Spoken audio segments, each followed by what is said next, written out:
તો સુરતના તાપી જિલ્લાના પશુપાલકો માટે મહત્વની ગણાતી સુમુલ ડેરીની ચૂંટણી માટે આજે 9 બેઠકો પર મતદાન યોજાયું।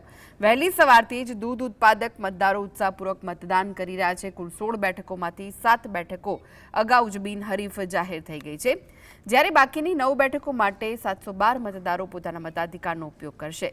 અનેક બેઠકો પર ભાજપના બળવાખોર ઉમેદવારો મેદાનમાં હોવાથી ચૂંટણી રસપ્રદ બની છે। આ ચૂંટણી અનેક દિગ્ગજ ધારાસભ્યો માટે પ્રતિષ્ઠાનો જંગ માનાઈ રહી છે। મતગણતરી 17 જુલાઈએ સુરત સ્થિત સુમુલ ડેરી હોલ ખાતે હાથ ધરાશે। 7 બેઠકો બિનહરીફ છે, 9 બેઠકો પર ચૂંટણી છે।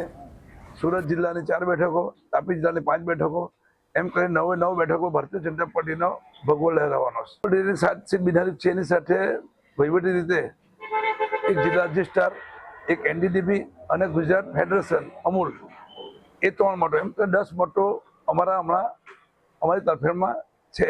સરકાર ભારતીય જનતા પાર્ટીની છે, એટલે 100% બોર્ડ તો બની જ ગયું છે, પણ અમે 16 બેઠકો વધતા 19, એટલે સુરત તાપીની અંદર તમામ મતદારો ભાજપનો વિજય થવાના છે।